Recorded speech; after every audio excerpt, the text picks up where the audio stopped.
Welcome to They Tried to Bury Us. My name is Tamer Kattan. I'll be your host. I'm a comedian, a writer, and an actor. I was born in Egypt and moved to America when I was just a kid, so I'm very proud of being an immigrant. And ever since I started doing comedy, I've met more and more immigrants, and I have found more and more amazing stories, and that's what this podcast is all about. Each week, I'm going to have a new guest. They're going to sit down and share with us their American origin stories, and we're going to get to know each other better, and we're going to find out that we're all just the same. So tune in each week, tell every single person you know, and thanks for listening.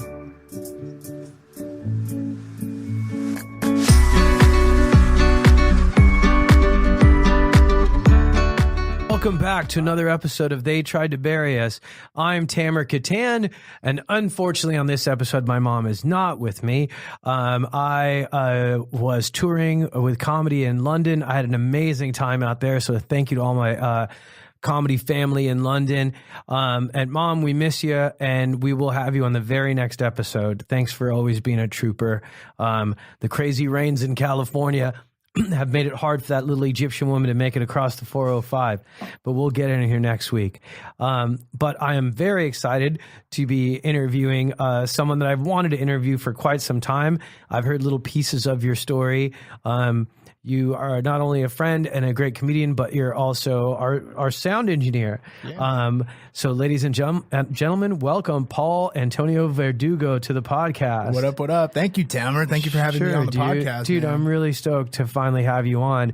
It's been fun because I've been hearing pieces of this story, you know, since we started doing the podcast, really. Yeah. And it's really interesting because even I think when I did my episode with my mom, which is the very first episode, I had this really strange thing that happened where I was like, man, I'm a grown man, and there were stories that my mom was sharing with me, stories that really impacted me, made me go, wow, this is the family I come from. And this is inspiring, and this makes me feel connected, and this makes me proud, and all these feelings that I had about these stories that she was sharing. And I'm like, how did I go an entire lifetime without hearing these stories? And I'm really glad that I started speaking to you about your story, because I feel like a little bit of that happened to you, maybe. Yeah. Well, first off, I want to thank you, Tamer, for really pushing that, because I've had in my life, I've wanted to know, I've had a lot of questions, but I'm a very closed off guy. So are you really? Yeah, I kind of am. I know I'm open with like here and stuff, but I mean, in terms of like with family and really getting to know everything that's going on. Sure. So being able to, me and my mom went to lunch today, talk for like 2.5 hours about the family. And I was hearing all of these stories, and I was nervous. I'm not going to lie, because you never know if it's going to be good stories or bad stories, you know? Yeah. But I was like, this is the family that I come from. But hearing those stories and finally getting things laid down, it was just changed everything. Why were you nervous about bad stories? Because you never know who was in prison and who did this and who did that. And I'm like, I remember one time my mom told me when I was growing up, she said, you know, you have these two last names. You have Castro and you have Verdugo. And she's like, and both of those last names are like notorious last names, you know? She's like, there's problems that come with them, so you got to overcome those problems. So Wow. The history. I mean, we don't got to get into Fidel Castro, but distant cousin. Well, it's a famous name, but your family's from Mexico, right? My family's from Mexico. Yeah. Cool. That's like my third home away from home. I feel very connected to the Mexican culture because of how I grew up and who I grew up with and the people that embraced me the most when I first immigrated here from Egypt. I used to always say Egyptians are the Mexicans of Africa. It's true. I mean, we're all brown. Yeah, we're brown people who love the sun and making things in pyramid shapes. Exactly. But, okay, so, yeah, I'll tell you, it's unusual that you were worried about the bad stuff, too. Yeah. But that's good. It is exciting because you're right. In a way, it's like the story's so important, and you get so connected to the stories that you're hearing because these are people that are connected to you by blood. And there's this mystery about what that means, you know, like this shared DNA, these shared experiences that we have with our relatives. It's weird to hear stories that have kind of been sitting in a cocoon all our lives. Do you normally have 2.5-hour conversations with your mom? No, I don't. Oh, this is so great. And I my love brother that. does. My brother does. My brother's very open with it. I mean, my brother has admitted stuff to my mom that to this day I would never admit. To her, I'm still the 7-year-old or 8-year-old, that she was. You're a virgin? Yes, exactly. You're I mean, that goes without saying. But I just never had that openness, and she's always wanted me to be open. So today, being able to sit down and really kind of break things out and ask her questions, and I caught myself too, because I'm lucky enough to host shows here. Yeah. I almost conducted it like I would conduct an interview on this network. Yeah, stay in control. Yeah. And ask this question and really dive deeper. And I was like, I've never done this with my parents. Dude, I'm proud of you, man. That's really cool. Yeah, it was a great experience. And I mean, whenever you learn the family history, things start to click in your mind, and you're after I started hearing a description of my grandfather, who I didn't know because he passed away when my mom was 7. Yeah. I started noticing patterns in my life of like, oh yeah, I see why. See, dude, I love that you said this, because there's so many comics and people that talk about like 23andMe. And I'm going to spit in a tube, and I'm going to send it off to this lab, and they're going to send me back this thing, and it's going to make me feel more connected to my existence on this planet. Oh, I'm a part Neanderthal, like some people, like whatever. I think Ancestry.com tells you what kind of caveman you were connected to. Other people tell you like which continents you were part of. And really sitting down and having a conversation with relatives is the emotional version of 23andMe. You don't need to spit in a tube and mail it off to weird people in lab coats. You can sit down and have a real conversation, turn off your phone, make eye contact with your parents or with older people in your family especially, and extract stories from them the way we used to when we all sat around fires and stabbed saber-toothed tigers and shared stories. Yeah. I think there's something really tribal and primal and cool about your mom downloading you from her computer to your computer, like information about like the stuff that you're made of. Yeah. With that you weren't even aware of until now. That's so cool. Yeah, and I've always been proud, proud of my culture and see things, but you don't really know the exact details. You just hear, you see a flag or something like that, and you associate yourself with that flag, but you just don't know where the family came from, Yeah. So, I mean, and by the way, this has inspired me to now sit down with my family, and I'm already planning it, recording conversations. Oh, that's awesome. Making a project out of it in order to just get all those stories. That's great. After I mean, there's so much emotions when you're hearing these stories. And I mean, at points I was like tearing up at the table, and at points I'm laughing, and we're laughing at my mischievous uncle and all this different stuff, So it's a great mischievous story. Uncle. Yeah. But mischievous is like a thing you say about a 6-year-old kid who likes to eat too many Hershey's Kisses. Yeah. Mischievous uncle sounds like borracho, like a drunk uncle that calls his bar fights and stuff. Kind of. I mean, it's not far from the truth, but I'll tell you too. So my uncle lives in Florida, and whenever I do get a chance, there you go. Yeah. You said Florida, my ears perked up. That's what happens. Here comes trouble. But whenever I do get to talk with him, I'm not. It's like speaking into a mirror. Wow. And I'm just like, oh no, you're the comic. That's what I tell my uncle. I said, no, you're the comic. My uncle's I've picked up on his mannerisms. Way funnier than. Isn't that weird? It's crazy. It's crazy. So it's what's really funny about you saying that is I don't know if you noticed, but the cover art for They Tried to Bury Us is a picture of me sitting on a sofa with my uncle.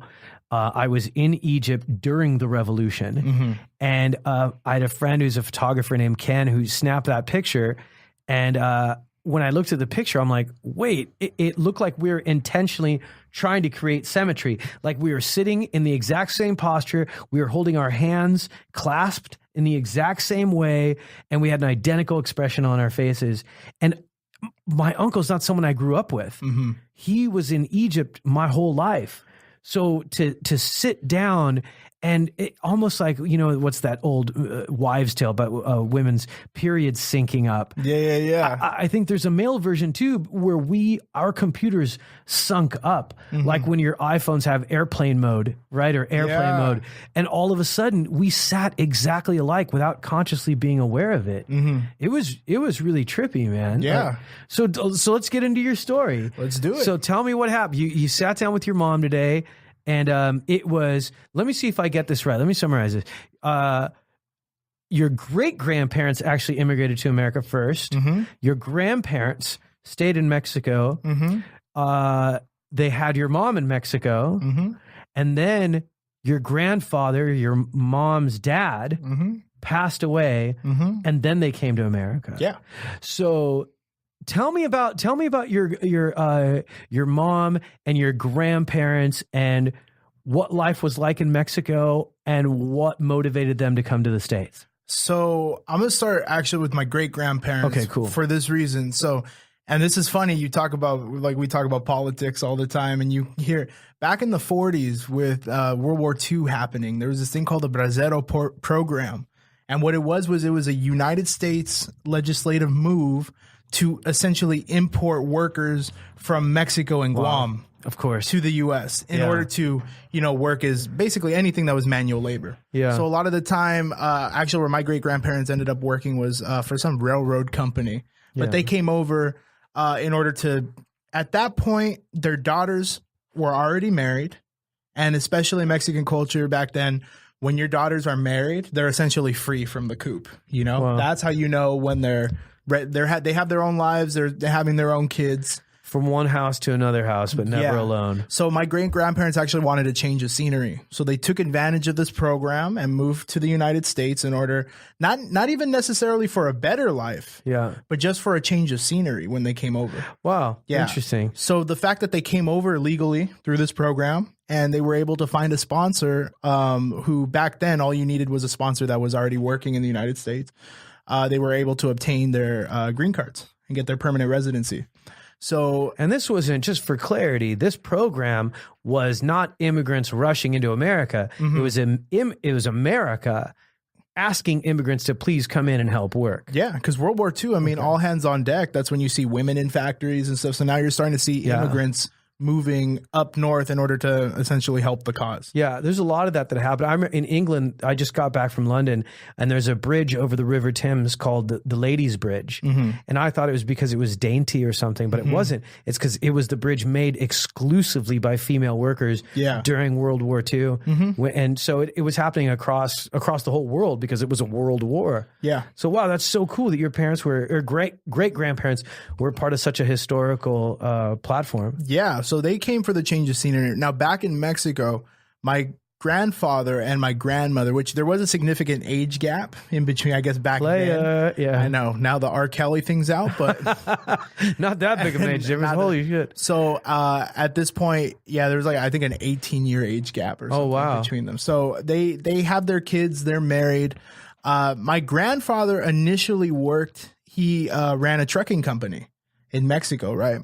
So he's running this trucking company. Wait, I got to tell you something. Mm-hmm. My brain froze on the math. Mm-hmm. 18-year age difference. Yeah. So how old was she? She was 20. Yeah, she was like 20 something. Okay, so he was like a middle-aged dude dating a brand new woman. Yeah, they had my mom when he was 44. Oh, wow. Yeah, so he was like an older dad. Check him out, man. Yeah. Like a Mexican Hugh Hefner. Pretty much, right? Julio Hefner.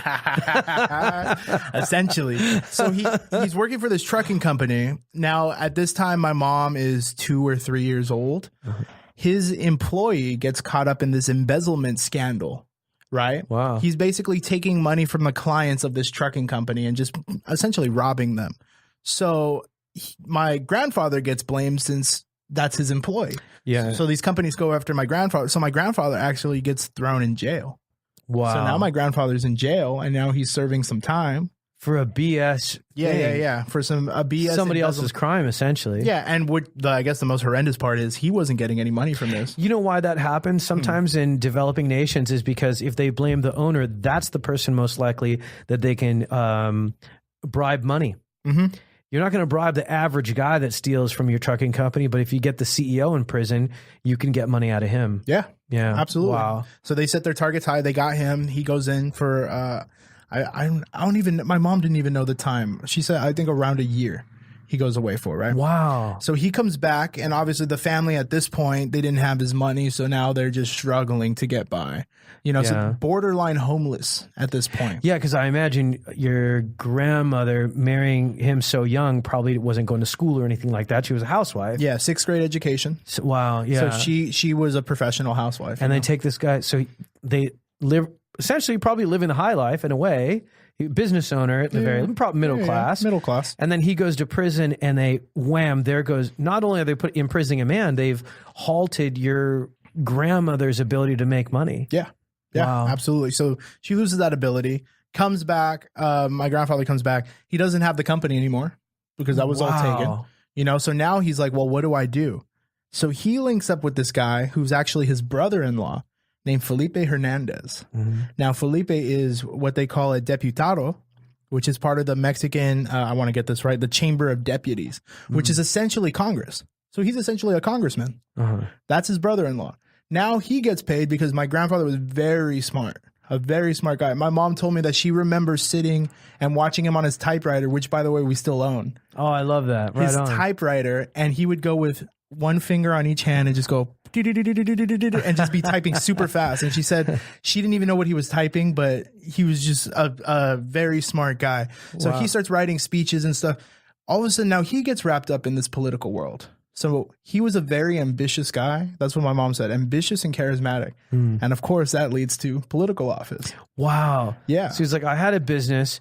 A corrupt government screwed me over. So now if you can't beat him, join him. I'm going to join the government. Exactly. And he wanted the best for his family at that time. Sure. And these guys had money. I mean, back then especially, and now too, but especially back then, the government was corrupted. You know, bribes, not so much drug money back then. The drugs really came around late 70s, you know. Sure. But it was still taking bribes from different people and stuff.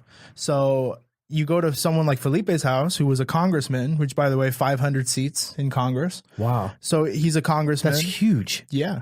Huge for Mexico because every state has their little cities. I could actually tell you the city. I found out the city.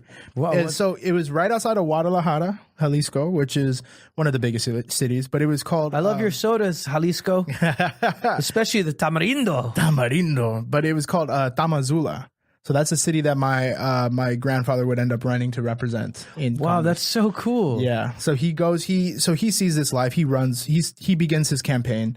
Apparently a very popular guy in the region, very well known and very well liked, the favorite to win this position. And as I was telling you before the recording, so confident that he was going to win this election, he was already building his mansion that he was going to move into. Wow. So like in the government there, it's instead of moving into the White House, they actually build a miniature version of a White House. Oh, yeah. And then they live there. Oh, yeah. So like almost like a form of publicity. Yeah. Yeah. So he was so confident he was going to win. He already started building this place. Not only building his mansion, he bought the property across from their little house that they lived in now. Yeah. Bought 2 lots directly across and started building houses across the street. Dude, your grandpa was badass. Oh man, he apparently, and I'm just finding this out today. Talk about believing in yourself and gambling on yourself. Oh yeah, yeah. And I see a lot of that. I was like, oh, that's something I would do. And I was like, as soon as you tell me, I mean, when you told me that you were hooking me up with the gig at Levity, I was already building my mansion. I already had it done. So so funny. So he begins this whole process and stuff. Now, at this time, he had health problems before. He's 51. You know, but he is the favorite. Pretty young. Yeah, he is the favorite to win, and he's excited for the campaign going forward. Gets diagnosed with lung cancer. Oh my God. Gets diagnosed with lung cancer. While he's campaigning? Yes. Oh my God. 8 months before the election. Wow. Gets diagnosed with lung cancer. Continues to run because he feels like he can beat it. Passes away a couple months before the election. Unbelievable. Mm-hmm. Wow. So my family goes from, at this time, being exceptionally broke to now they're about to move into this mansion. Now everything's taken away from them because they just lost it all. They lost it all with his death. That's a riches to rags story instead of a rags to riches. Yeah. As you'll see, this story goes rags to riches to rags to it's a cycle. It's a cycle. Yeah. I mean, those are the toughest people, the people that that's why I think when you said your grandpa was imprisoned and then later became a politician, it's funny that a light clicked in my head. Those are my favorite politicians. Yeah. Like in Egypt, Anwar Sadat. I loved him because he did spend time in prison, and you'd think being in prison would hurt your reputation. I think it doesn't. I think it shows people that this is a regular person. He's not able to pay off the law. He's like us. He or she is normal. So I think there's something about someone who spends time in prison and becomes a politician that feels very Robin Hood. Yes. You know? Yeah. And that was definitely him. So he passes away.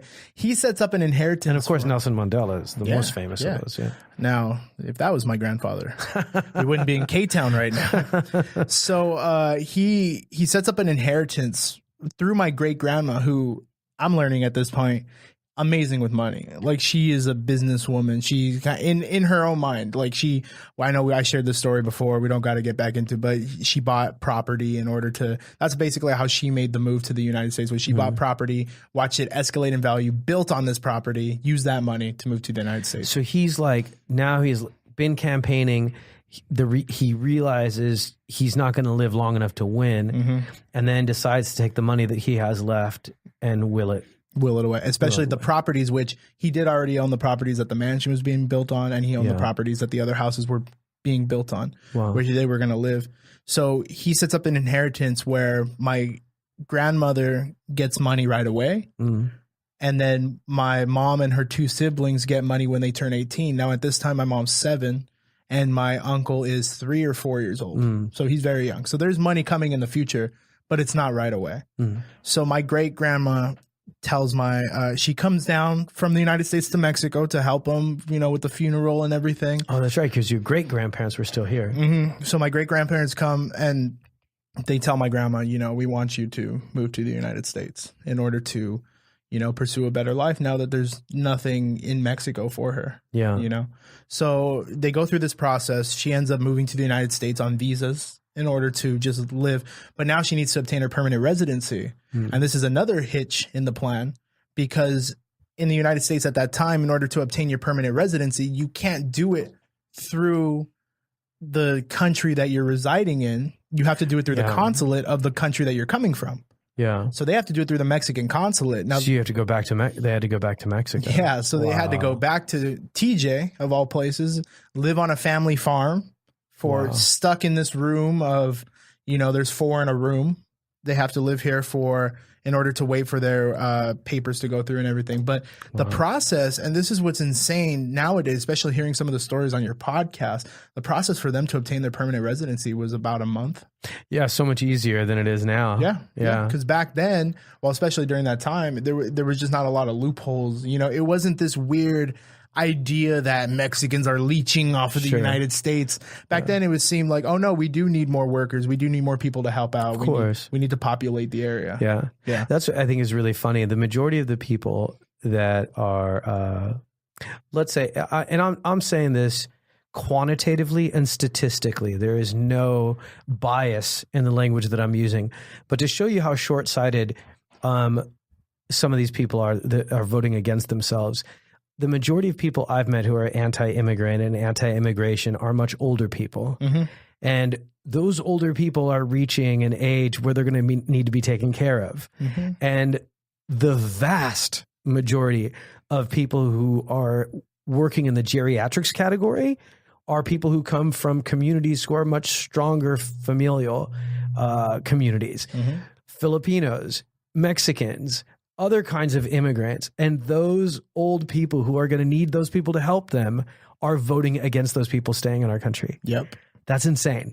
There's going to be a huge vacuum as the baby boomer population moves into geriatric conditions more and more. And some of those people have voted themselves out of help, potentially. It's crazy. Absolutely. There's so many conservative Mexicans that are there's a lot of pro-Trump Mexicans. Yeah, man. Same with all immigrants. It's a phenomenon that psychologists actually call pulling up the ladder, where you stop feeling special. It's like when you find a band and you love that band, and then all of a sudden they play that band and everybody else likes them. And you're like, oh, I don't like them anymore. I don't feel special anymore. And that's what happens when you immigrate to America and you're proud of all the hard work you've done and you've worked so hard that you almost don't want anybody else to be able to get what you got. And so it's like hazing in a fraternity or something. It's crazy. It's insane. I mean, you got to help out your fellow man, right? But we're 100%. moving away from it. Yeah, well, it's funny. I think politics tricks us into thinking we're moving away from it, but they trick us into believing that we measure the progress of humanity in 4-year blocks, and it's not true. We measure the progress of humanity in 100-year blocks. That's the way social psychology does it. And in the last 100 years, we may have paused and taken one step back, maybe practiced a little moonwalk, but we're still moving forward. You know, we're still making great progress, and people are having more rights, and women are getting more and more equal rights. And black people and gay people and transgender people. So I'm staying hopeful. I'm staying hopeful, even though we're in a bump of time right now that's a little depressing. Yeah, absolutely.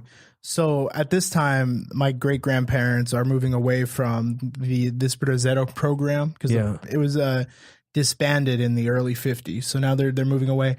My grandmother becomes a seamstress at a factory in LA. Wow, my mom did that too. Really? Yeah. And my great grandfather becomes a tailor. Wow, cool. In LA. Do you know my last name, Kattan? Do you know what it means? No. Cotton.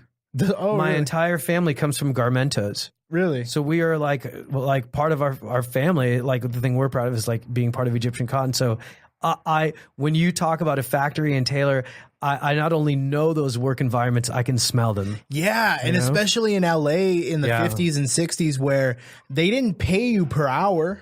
Yep. And the Brasileiro program actually did pay you per hour. It was required. They had a required by law minimum wage. But now they're working in the factories where it says, okay, every receipt you turn in at the end of the day that signifies a completed T-shirt, completed whatever, that's what you get paid for. You get paid for your completed work.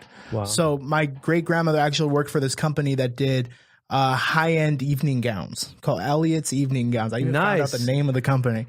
Elliot's Evening Gowns, and they would do, it was very expensive wear. So my grandma comes over, and now my grandma's working with my great-grandma in this factory. Now, my great-grandma apparently does not have that much attention to detail. She's just, because you're getting paid per gown, right? Sure, yeah. And my grandma was more of a perfectionist. So she's working and she's frustrated with my great grandma because my great grandma just like finished the dress and no, every stitch had to be perfect for my grandma. So my grandma leaves that factory and she goes into a factory that produces more like daily wear, right? So now she's working in this daily wear factory and she's getting so good at it. The company actually takes notice that she's doing this. So now she gets put in charge of basically making the samples. So now she's working directly with the designer at the factory, moving up the chain, working with the designer in order to make what will essentially be, okay, here's the samples. Now everybody else has to replicate. Quality wins over quantity. See that artist out there? There's a lesson in that. It's crazy. So now at this time, by the way, my mom at this point is now in, she's a teenager. She's in high school, right? What a difference for her, by the way, to go from Mexico. Imagine her life perceptions. Yeah. She goes from being a little girl of a guy who's running for political office in Mexico. He's building a miniature version of the White House, essentially. And now she's in America, where her mom's working in a warehouse, sewing samples, doing all this stuff, and then watching her mom work her way up, having direct contact with the creative heads of a company. Wow, what a roller coaster ride. Yeah, and my grandma made it a point to instill a hard work ethic in them. So when they weren't at school, they would be working. My mom would deliver dresses in the van, and she would be the one, they would take them to the factory and have them sew. So and my grandma used to tell my mom, is this what you want to do with your life? Wow. In order to motivate them to ask for more from their life. So at this point, now my That's uncle, heavy. It's crazy. It's heavy when your mom says that and says it about herself. Do you know what I mean? Yeah. Like sometimes I remember driving in the street with my dad and him pointing at like a guy in the street and going, you don't want to be like him, do you? But I think it'd be heavier if he pointed at himself and said, you want to be like me. Yeah. That's heavy. Yeah. And I mean, my grandma was just working hard to, at that point, keep rent. They lived in the house with my great grandparents. So you're talking about a 2-bedroom apartment where you have 6 people living in that 2-bedroom apartment. You have the great grandparents in one room. You have my grandma and her kids in the other room. My uncle would sleep on the couch because they just didn't have room. So now my uncle's about to turn 18. So they're getting ready for that second wave of inheritance. Wow, the inheritance. That's right. Because my great grandma, she did it right. Why do you think your grandpa did that? What was his wisdom in making them wait till they were 18? I believe that he was very wary of my grandmother kind of just immediately going through the money. Yeah. I wanted it to be a slower influx That because makes what sense. ended up happening was, and we could get into this too, my grandmother, before she remarried, had 2 boyfriends. And one of the boyfriends she actually used to travel a lot with and used a lot of that inheritance money to travel. You know, and 2, he probably knew, you know, her education level, maybe put her in a situation where she'd be vulnerable to probably a bunch of men looking at her now going, hey, now she's single and available and she's got all this money. Maybe I can be the sly old guy, the sly fox who come in and trick this lady. So your grandpa, he's smart. Smart guy. Smart guy. That's what they said, the smartest guy in the room when you have him there. So what happens is, I am too, but I exclusively hang out with stupid people.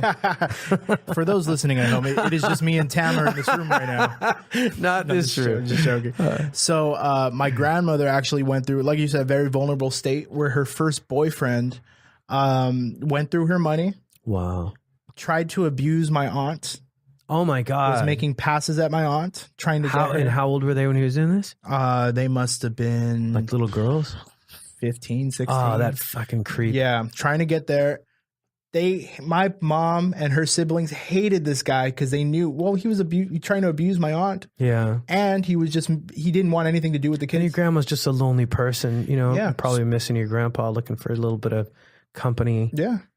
So she leaves in the morning with this man to go get married at the court. Oh my God. Right? And apparently this is coming from my mom's house. She was with her siblings at my great grandparents' house, sobbing and crying because they knew that this was bad for the family. Wow. My grandmother returns by herself. She didn't go through with it. Good. I'm so glad. And the reason, it's just like a Mexican novella. Yeah. You guys love so hard. Yeah. You notice that? I mean, the Mexican novellas to me are just like, they're not even Mexican novellas. They're like, these are like a lot of my Mexican friends, like they love hard. And like, those novellas aren't exaggerated. Yeah. That's the way it is. Yeah.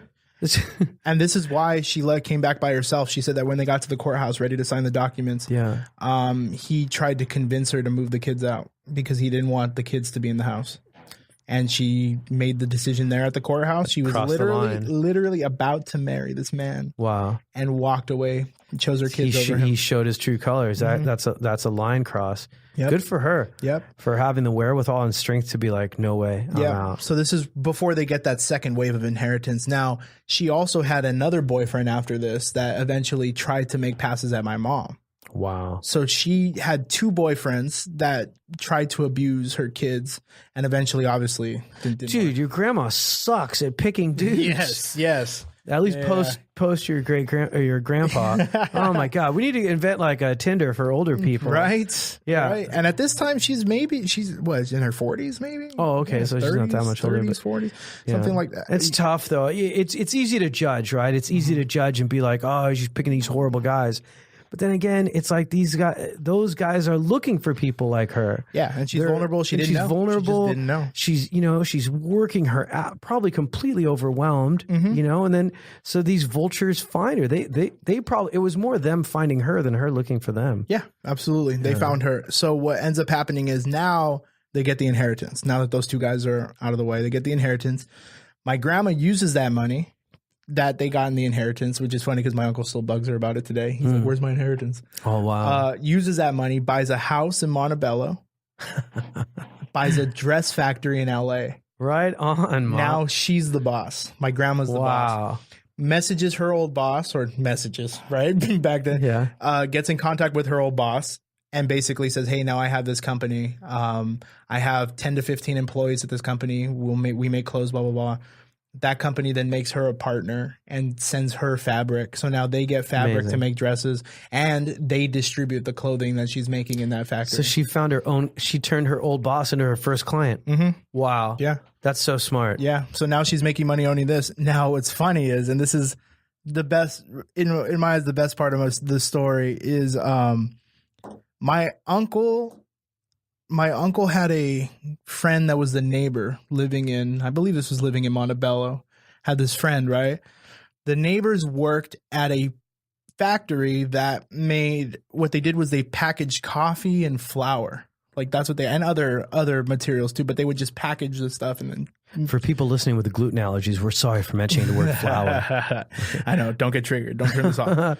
So they say, hey, you know what? We have our supervisor here. He's a recent divorcee. They say he is the nicest man in the world. Wow. We'd love to set them up on a date. Amazing. One bad thing.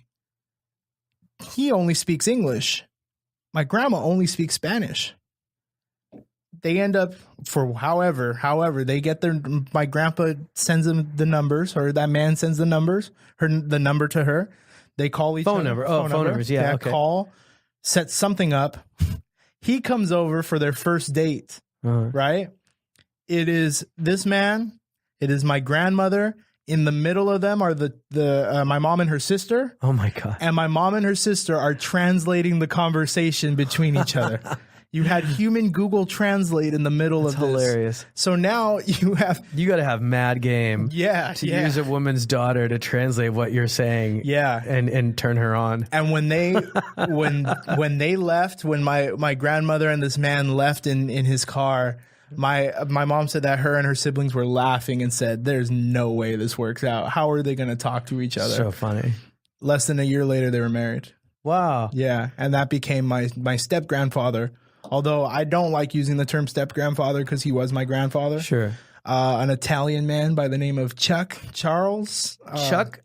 Charles Italian Gator. Chuck. Yeah. I love this man. So and what's funny is I credit him with why I am kind of the way I am today with my mom working such late hours down the road. I would stay with my grandparents, and he just was beloved by everybody. He was the nicest man in the world, and he made everybody laugh, and that made me want to make people laugh. Oh, that's really cool. Yeah, so that's ended up how they got together. So you have this random supervisor and this lady, they get together and they make it work. They make a marriage. That's awesome. They overcome that language barrier. And now my mom's in a position where, I mean, she's still an immigrant to this country, but she sees what hard work is. Yeah. And she knows that she can be more than this, what's going on. So she's a very hard worker. She scored so high in school that when she graduated high school, she got into every college that and not only got into every college, but through grants and through scholarships, full ride to anywhere she wanted to go. Wow. That's really interesting that you said your mom still feels like an immigrant to this country, because like one of my friends said to me, he's like, well, you don't feel like an immigrant anymore. Mm-hmm. And I go, no, of course I do. Yeah. He goes, you do? Mm-hmm. And I'm like, yeah. He's like, does that make you sad? And I'm like, no, you don't understand. I like feeling like an immigrant. Mm-hmm. I think it gives me more perspective.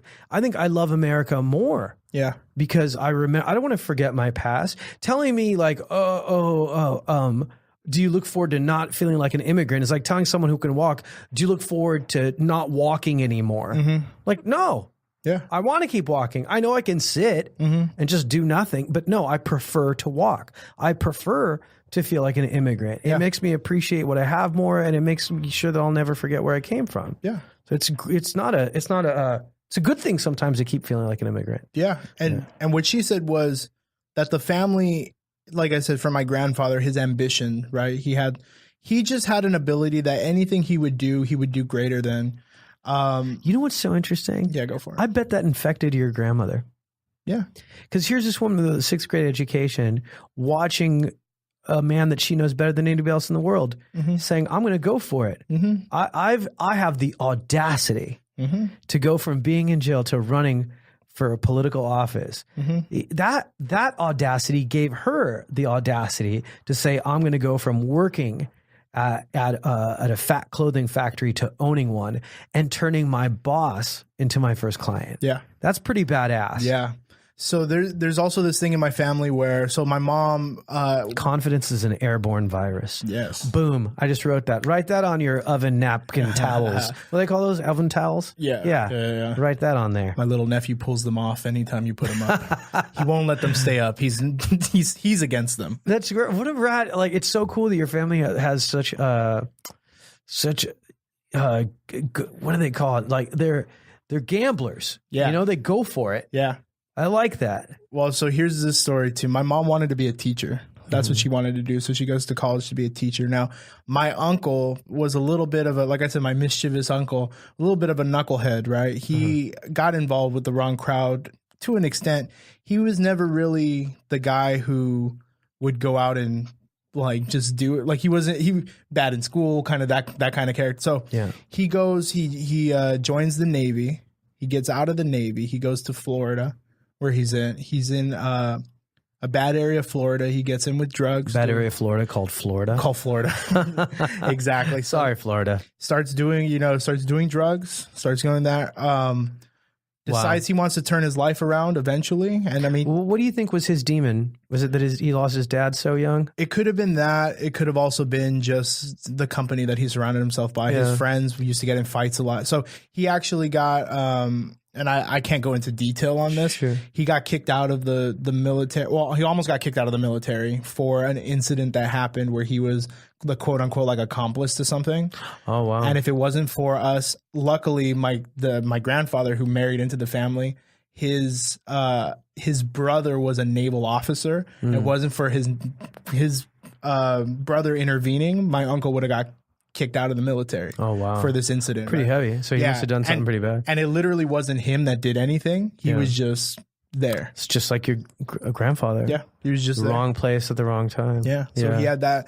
So he goes and he moves to Florida. Now they tell him, they say, you need to get a job, right? They keep saying, you need to get a job. Because at this point he's stealing from family and doing different stuff. You need to get a job. He goes, he finds out a telecommunications company is hiring, right? So what they do is they just fix. You mean after you got out of the military, they're like, you need to get a job. Yeah. Gotcha. He was homeless for a time too.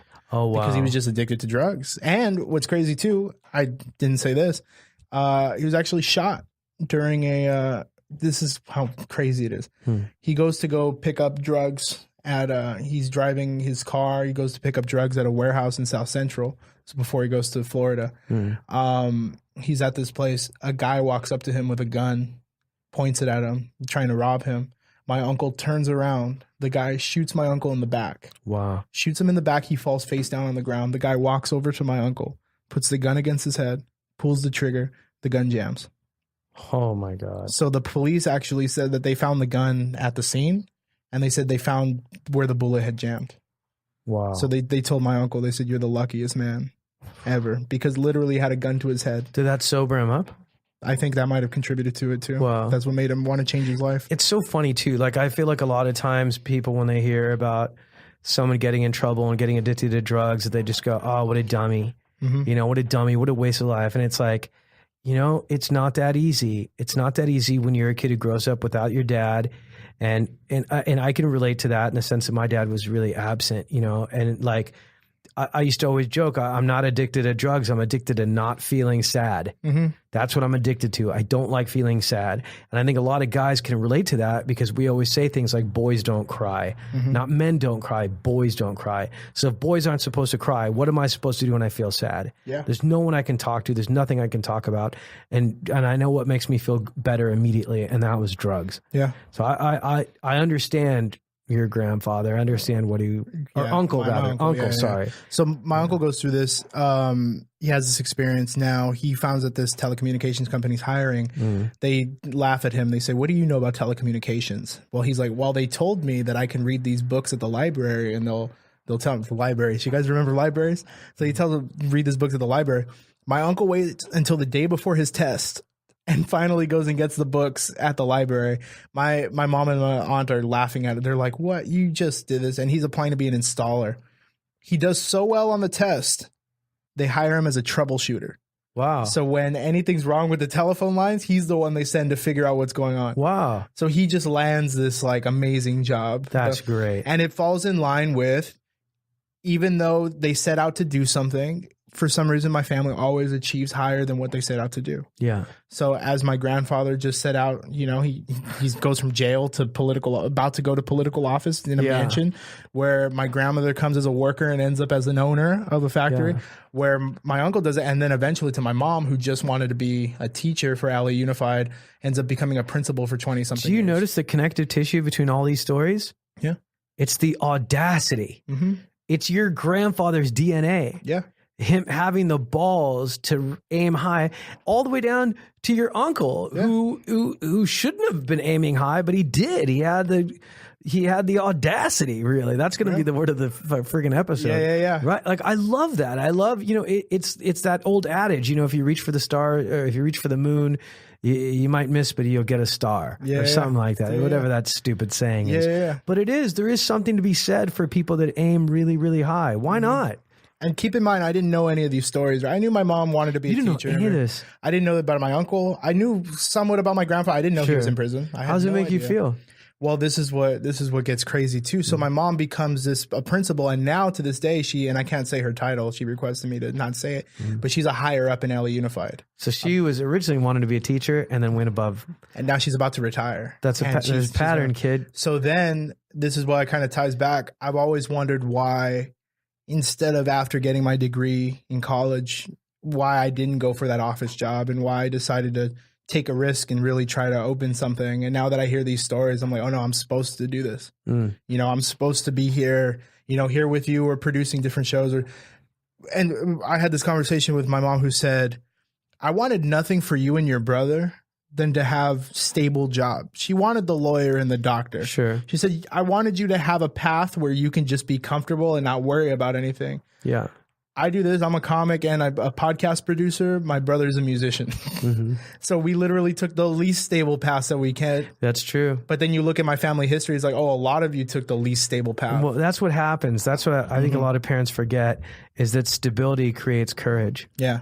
And courage makes us not want to do the safe thing. That's the irony of, but it's also the beauty of life. I think that's the thing that makes the earth spin, is that, it's the reason why on Family Ties, Michael J. Fox had these cool hippie parents, and he turned into a young Republican. Yeah. Like sometimes it's the feeling that our parents give us of safety or whatever that makes us want to have the nerve to jump into something else. Yeah.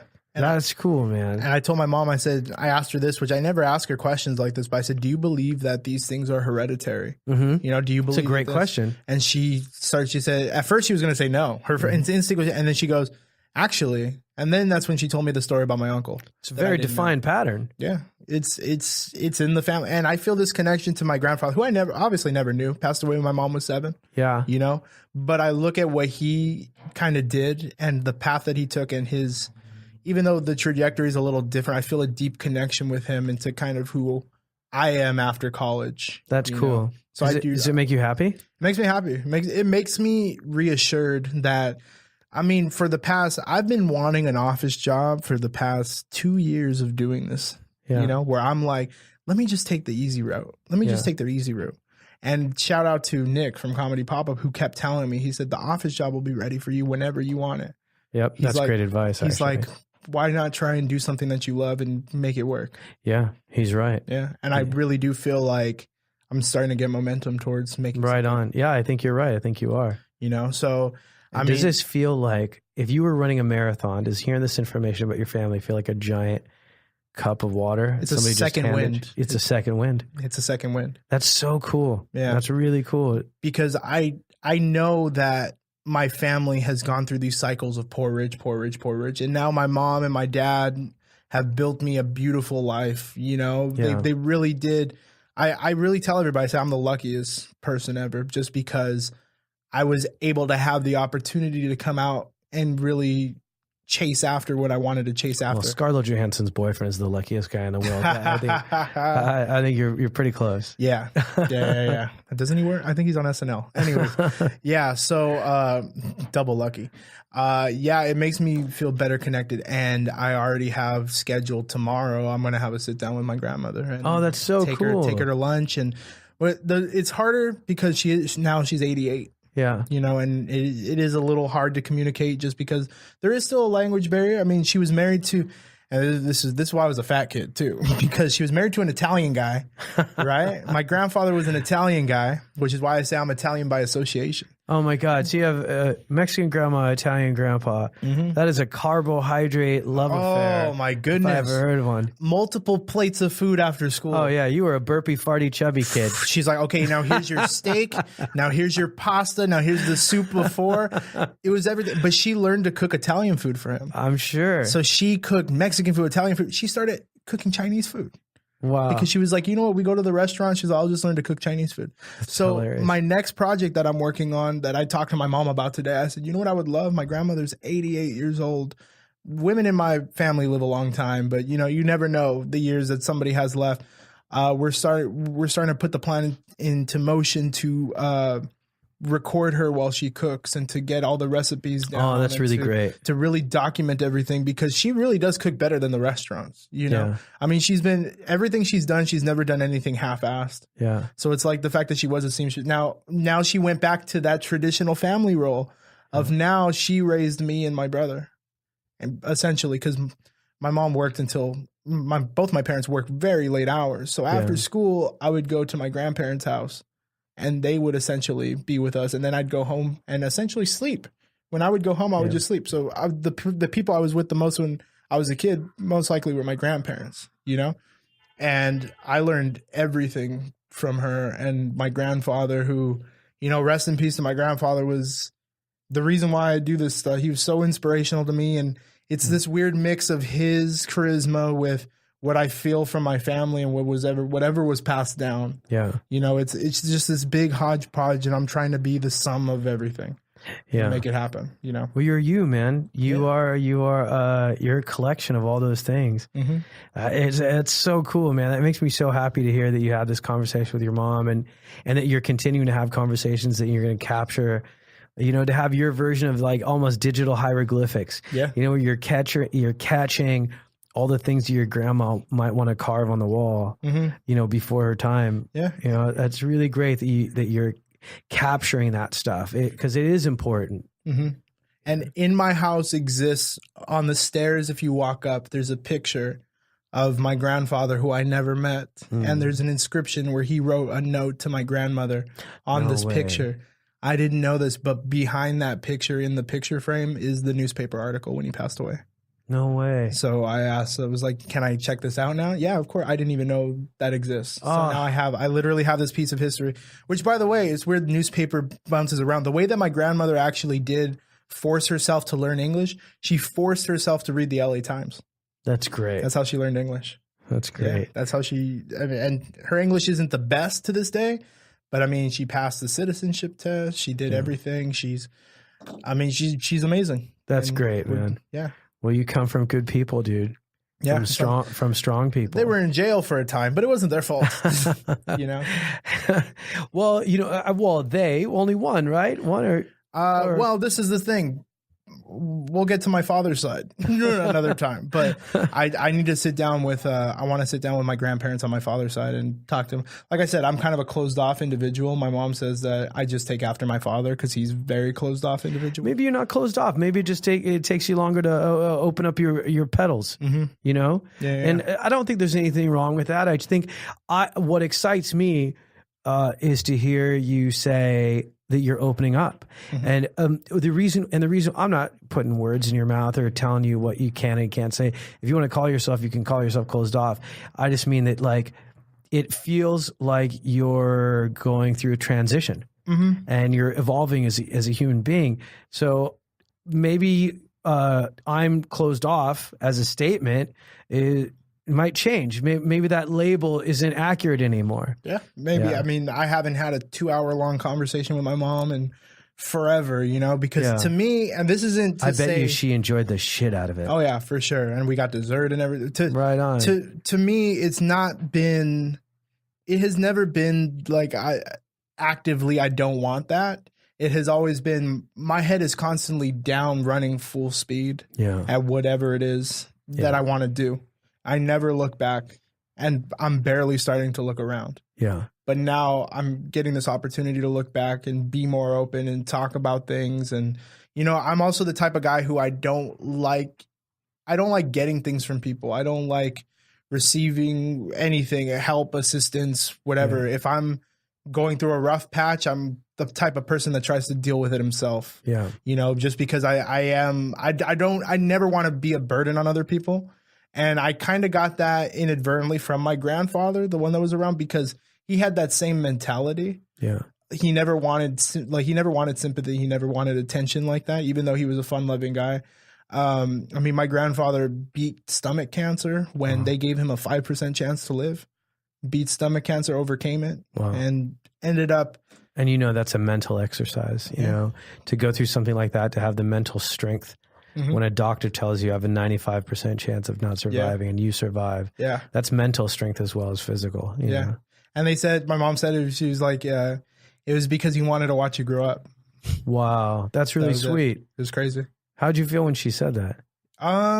It's a whole lot of love. Yeah. And by someone who's not blood related. Yeah. If you think about it, but towards the end, I got to, repay. So he raised me. Pretty much him, my grandmother. I got to kind of repay that towards the end when he was, not in the best health. I got to kind of pay it back. So my mom told me that was full circle. He took care of you. Now you got to take care of him at the end. And he would buy the same jacket as me just because he wanted to wear the same jacket as me. That's adorable. Yeah, we'd walk around like that. He was my best buddy. That's really cool, man. You're really lucky that you had that. That's really nice. Yeah. So even though my blood grandfather died so young, I still had a loving grandfather. That's awesome. You're really lucky. Yeah. That's great, man. Yeah. Well, dude, listen, I think this is, we need to have you on again. Yeah. I want to hear about we'll have you on after you have your conversation with your grandma. Yeah. Well, I have to figure out the whole other side of the family too. Yeah. I want to hear about it too. Because I have no idea. And it's funny because my dad is very dark complexion, right? To the fact that's why I come off as racially ambiguous a lot of the times. I just tell people if they ask me my ethnicity, I'm marketable. Whatever you want me to be, I'll learn a dialect. We'll make it happen. If you want me to play Tamer's brother, I'll make it work. But that side of the family is very dark complexion to the point where my grandmother on that side of the family showed me a picture of her when she was young, and she looked spot on like Aretha Franklin. Get out of here. Spot on like Aretha Franklin. You know what's funny? I have a similar thing in my family tree where I have in the north of Egypt, I have a relative who's got red hair and green eyes. And in the south of Egypt, I have a relative that would make Wesley Snipes go, "Who's that brother?" You know what I mean? Exactly, right? He is dark as night, and he's my uncle, and he's blood related. Yeah. But it's just, in certain parts of the world, it's just the effect of weather on a human being. Yeah. Yeah. That side's dark. My mom's side of the family, but apart from my mom, is all blonde hair, green eyes. I was like, and I came out looking like a regular Mexican dude. You took dark, smack down the middle, dark and white, and you made me normal, bro. That's awesome. I like it. Well, I'm not a fan of the blonde haired Mexicans I see in Mexico City. They're creepy.